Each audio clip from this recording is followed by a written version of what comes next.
Welcome back to another episode of the Near Future Podcast. I am one of your hosts, Luis Duque. I have Nikolai here with me again. We'll be talking about some of the things that you need to keep in mind as you navigate communication with your mentor, with your boss, with your supervisor, whoever it is, and some of these strategies to actually lead them or like make sure you are communicating better with them so you can achieve your common goal. So I think it's going to be an interesting topic, someone that still kind of in the engineer role, moving up to leadership at some point in the near future. I think these are very interesting topics. So I'm excited to talk about that with you, Nikolai. How are you doing today? I'm doing good. I'm doing good. A little early in the morning, but overall good. Yeah, and I think things are happening on your end as well. So we haven't been probably planning as much as possible as we could, but I think this is a topic that both of us can have in mind and some that is kind of interesting. So I'm excited about the conversation. So, what about we begin with just kind of differentiating between that manager role and maybe like the employee role? Like, how do you see those differences in maybe communication styles, and how can you, as a manager, communicate a little better with your team so you're not kind of running into situations that may be a little hard for the project and for the situations that you're working on? For managers, they have checklists. They need to get things done. They need to make sure that scope, schedule, budget is being followed and not overrun, right? That schedules, the deadlines are being met. So, managers have a lot to focus on. They have a lot of things to make sure is not falling through the cracks. But managers clearly communicating those to you or to their team is key. Uh, they have to set those clear expectations of what is being done. So I, as a manager, if we have a deadline, so let's say we're May 1st today recording, and we have a deadline on June 1st. If I don't clearly communicate the deadline to my team, that's just a recipe for a disaster. Maybe they take way too long. Maybe I tell them that we have, 50 hours of work to get this done. But if I don't tell them that and they spend 100, it's really on me for not explaining all of that. So managers, even though they have so many things that they have to be focusing on and worrying about and making sure things are being met, they have to get those pieces of information to their team, right? And I think that's where a lot of the manager's role comes into play. And then I've just real quick on the leadership part of it. The leadership part of it, hopefully you are a leading manager or a leader manager. Um, then you're sharing with your team the vision of the project, the vision of the task. You are bringing along the mentor piece to it. You're not just dictating these things to them, but you are guiding them along the way. You are pulling them in to share the bigger piece of the picture and how this particular task or project fits into the city's plan or the state's plan or safety plan, whatever it might be. You're then relating this project or this task to something bigger. So I know for as far as managers' roles are concerned, I would say that's it in a pretty small nutshell right there. So I think that's important to note as well. And as engineers start kind of getting more experience, and if you are working with a supervisor that obviously has to know the budget, has to know the schedule, has to keep track of all of that stuff, you can help them make those decisions. You know, a specific task can take 20 hours or 40 hours, but if you don't communicate that with them, they're just kind of guessing how much time it's going to take you to complete that. So, for example, we're working on a project right now, and I'm constantly asked on Monday morning, like, how is your workload for the week? How much time do you think you need for this specific project?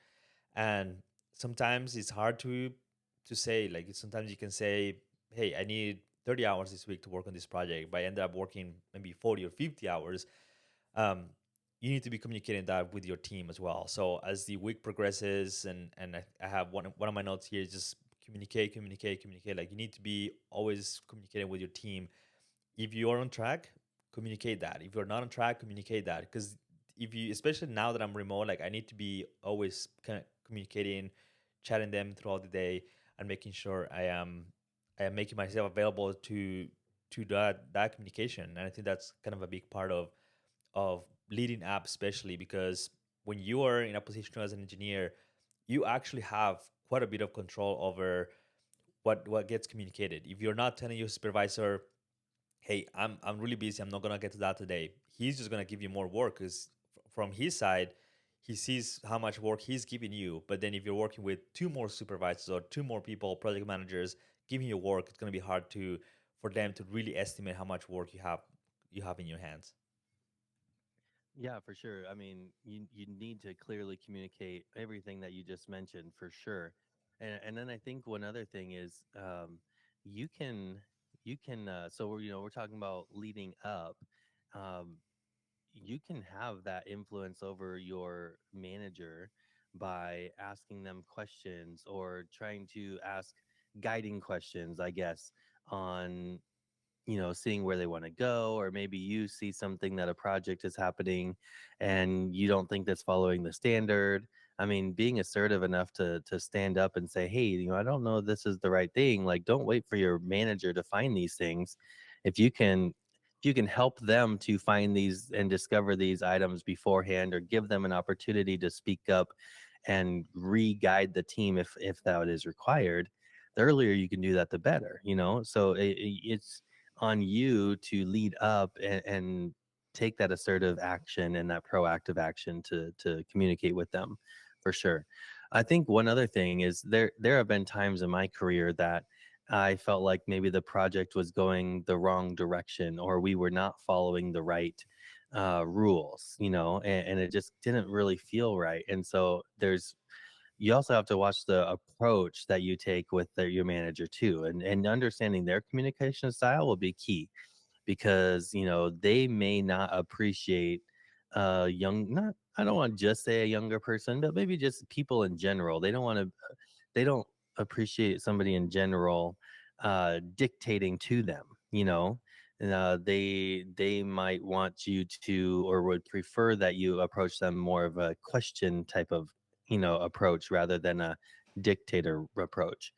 You also have to watch, sometimes when you bring something up, they may see that as a challenge, or that you are challenging them. And so, asking things in the form of a question, or coming from the side of like curiosity, approaching it as just a curious person would be key. But I think all of that can be handled too when you have this trust. One of the things we want to talk about is being reliable so they can trust your judgment. I'm sure we'll get to that in a minute. But another thing of trust is, if they know and they fully believe that you have their best interest in heart, and or the team's best interest in mind, once that trust is taken, it's a lot easier to be able to talk to them about things and challenge them, or lead up to them, just because they know that you're doing it for the right reasons or the right way. If I have somebody on my team that's new, or maybe they just we have not built that trust, of where I don't really know if they have the team's best interest in mind, it's going to be a lot harder for me to accept some of the things that they are leading up to me or challenging me on, than somebody who I know is sold out to the team. So I just wanted to make sure we made a point, and your delivery is just as important as what you're saying as well. Yeah, and I have a quick question for you: is how do you, as a manager, start creating that bond with your engineers, someone that you're managing, to make sure they trust you enough to bring that up those conversations? Or what can you do proactively to create that situation where they can communicate their expectations, they're trying to lead up to you? Because I feel like sometimes when managers, especially newer managers, maybe they don't have a lot of experience, they're kind of trying to assert themselves to others and then don't leave that room for communication between the two parties. Oh man, that is such a good question.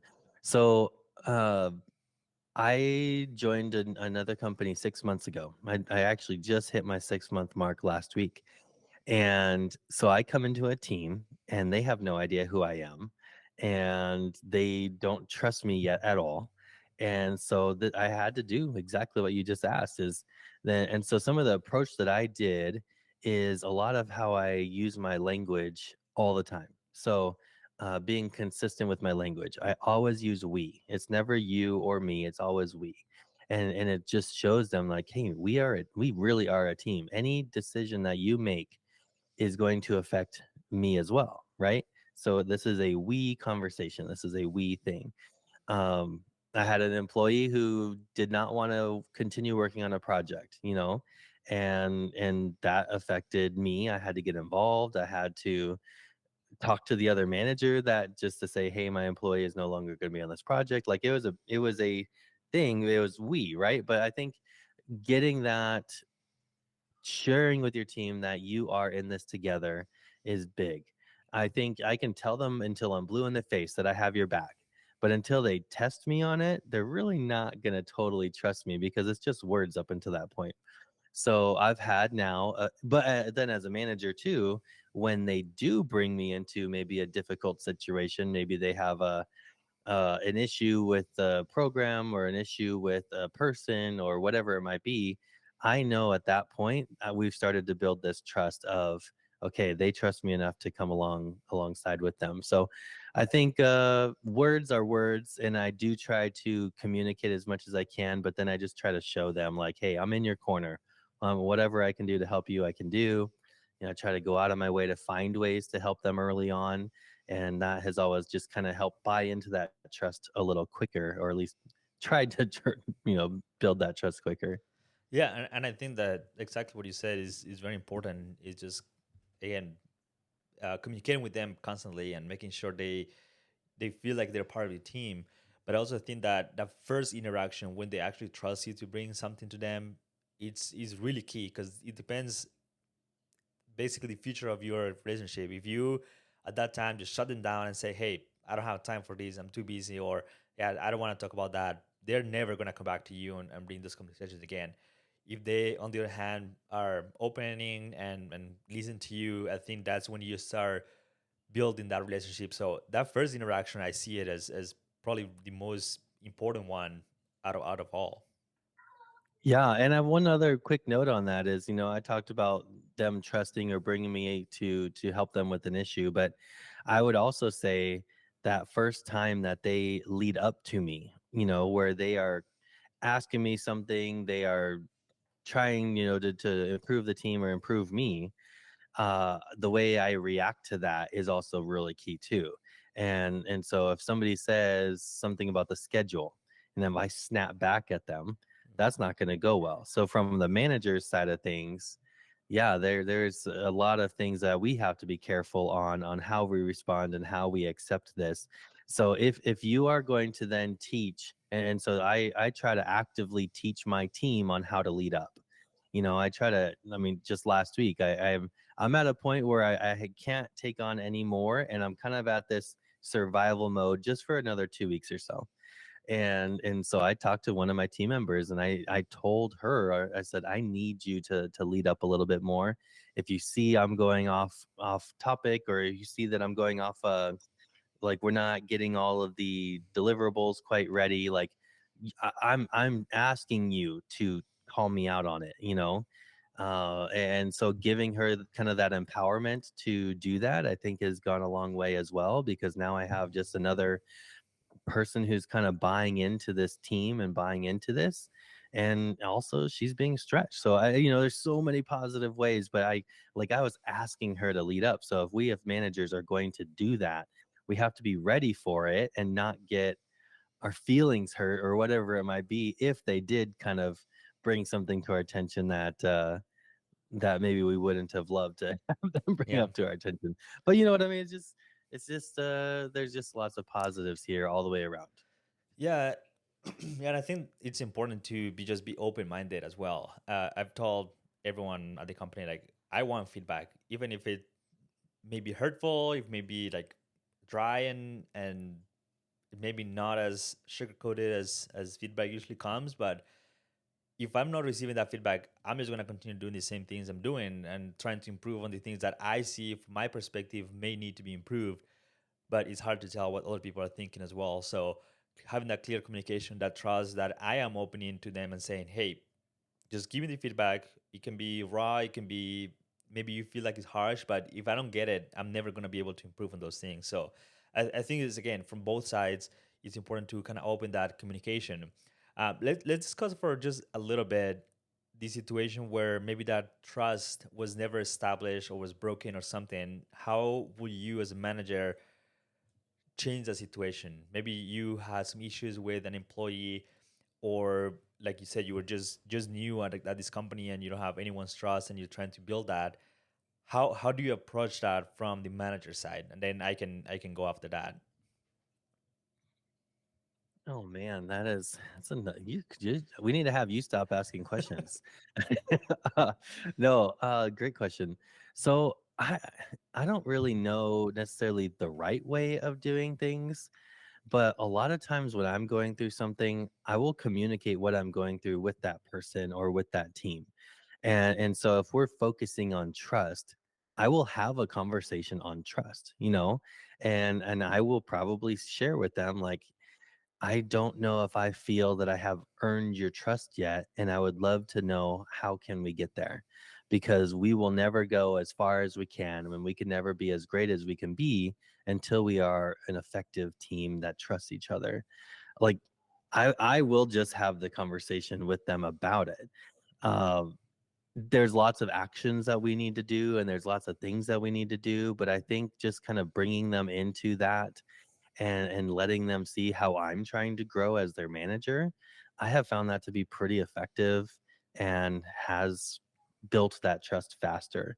I think being vulnerable and being the right amount of vulnerable, people see that I'm just a human being. Like I make mistakes. There are days or times that I don't know what I'm doing, but I know I can figure it out. And so just sharing with my team those things has gone a long ways to help them see like, hey, they can take action to help me. They can take action to help the team, and they normally get the buy-in a lot faster that way too, which again is what we all need. But that's my take from the manager perspective. What about you? Yeah, and I think I would say from the manager side is maybe a little easier. Maybe not, but when you're an employee and you're trying to talk to a manager, it's maybe a little scarier than the manager trying to talk to employee, because that's basically like your job, like managing the people that you working with the people, especially as young engineers. You may have never had that experience. You may have never just deal with hard situations in general. So it may be a little more challenging. But the way I see it is, as an engineer, you speak by your work. If you are completing your work on time and you are showing that you're reliable, that whenever the manager asks you to do something, you get it done, and get it done well, and are communicating properly. I think even without having that specific conversation or just making it clear that you are working towards that, you can show with your actions where you want to, what you want to do. And I think we alluded at that at the beginning on the actions speak louder than the words.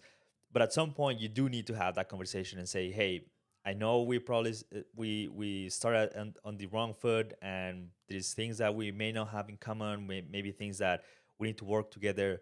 How can I help you become a better manager? How can I help you take things off your plate and make sure you are not wasting time on just constantly micromanaging me or someone else in the office, but by putting the conversation on how you as the employee, as you as the engineer can help the manager loosen their load. I think every manager wants that.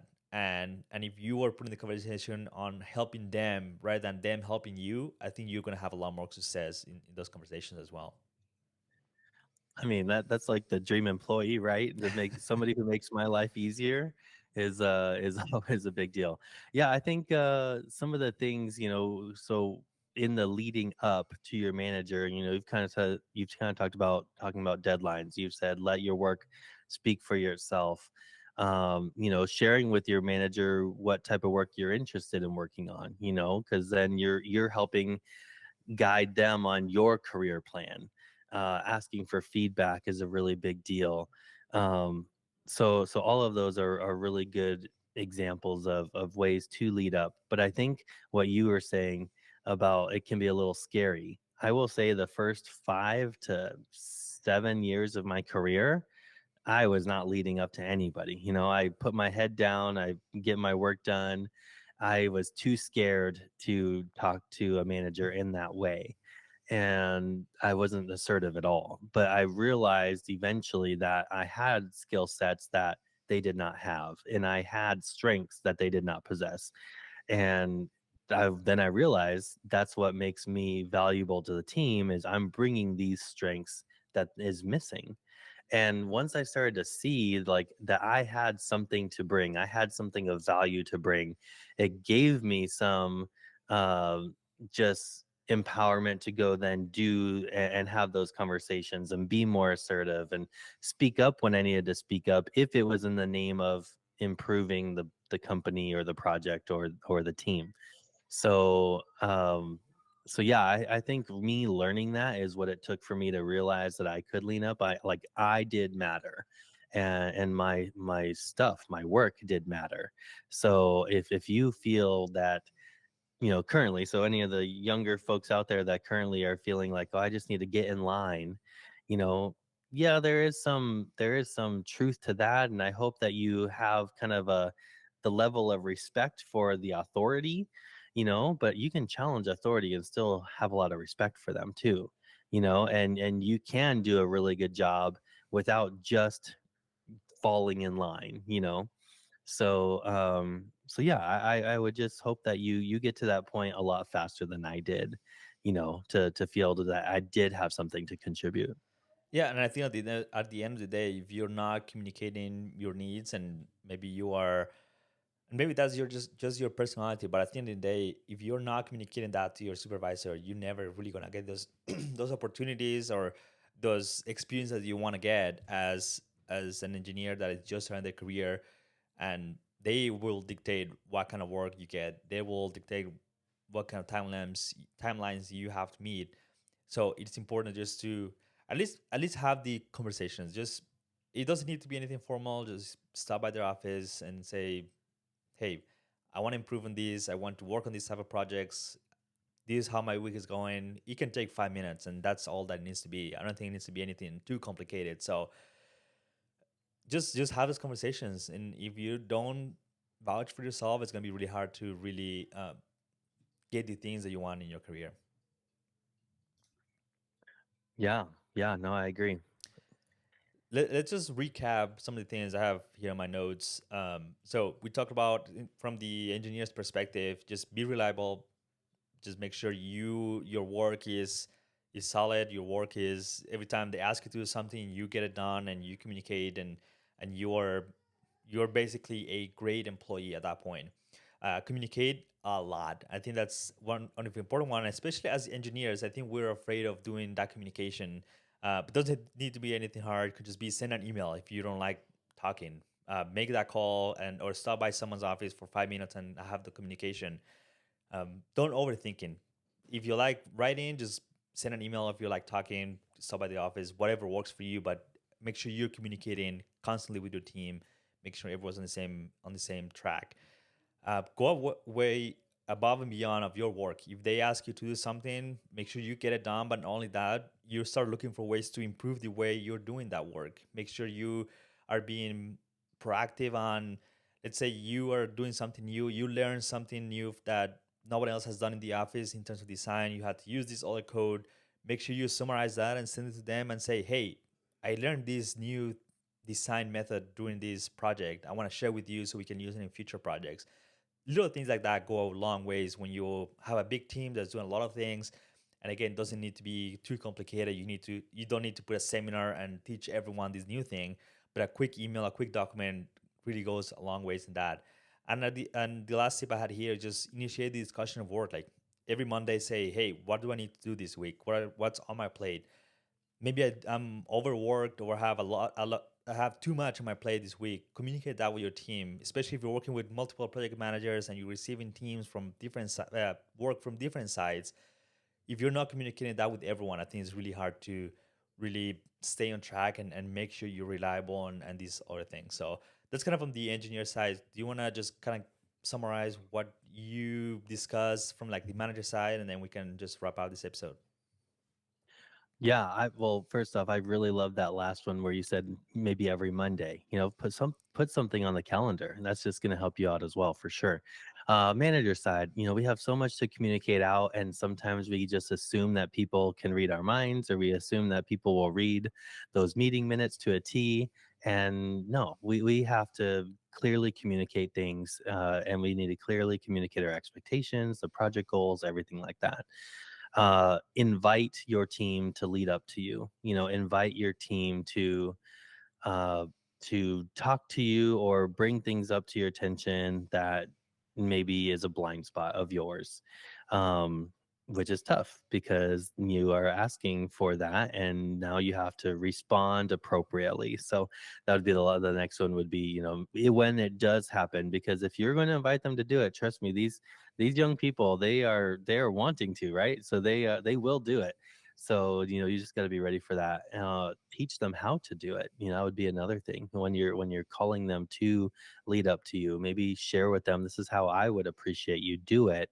If you can kind of stay within these parameters, we're going to be pretty good. If you go outside the parameters, we'll still be okay because I'm asking you to lead up. But just this would be my preference style if you were to do that way, and then just, I don't know. It just how you respond is a big deal because you want them to keep doing that. So I guess those would be some summations of that side. Yeah, no, I really, really like this episode just because there is definitely a lot to learn from both sides. And I think as engineers, we are always a little afraid to have this conversation, especially early on. Obviously, if you're a manager, that's kind of the path that you wanted to go for.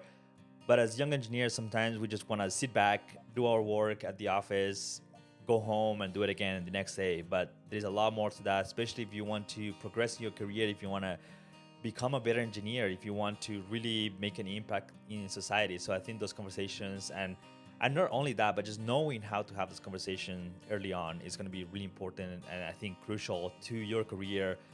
If you become a manager in a few years, having those conversations from the other side it's not any easier, but it's important to have them. So I really appreciate your time here just talking about this. I think having the two different perspectives is always great, and obviously I learned quite a bit from this conversation. Do you have anything else to share, kind of to wrap up this episode? Um, No, no, this has been great. I really appreciated the approach of the manager and the engineer sort of discussion. So that was a lot of fun. yeah, and I've been enjoying kind of this format a little bit because I'm learning a lot from having these conversations with you. Someone that manages someone, I'm sure you're getting some good value from me just sharing my perspective. So we should definitely do some of these kind of going manager versus engineer kind of type of episode. Maybe not like attacking each other, but um, yeah, very interesting, and I really appreciated just the candidness of just having this conversation. So I hope everyone listening to this enjoyed the episode. Make sure you reach out to us on LinkedIn, on social media, send us an email, go to the website and check out the episode. And yeah, we'll continue having these conversations, and we'll talk to all of you later. Thank you for your time. Thank you, Jack Witness, for the music. And as always, let's continue engineering our future. If you really enjoyed this episode of the Engineering Future podcast, you're going to love the content we have over our website at luisfelipeduque.com. You can find the link in the description of this episode as well as the show notes at luisfelipeduque.com/podcast. Every episode comes packed with a lot of links, a lot of information. So you can find all the show notes and all the information related to this episode over at luisfelipeduque.com/podcast. Thank you so much for coming back to this episode. Thank you, Jack Winters, for the music. And as always, let's continue engineering our future.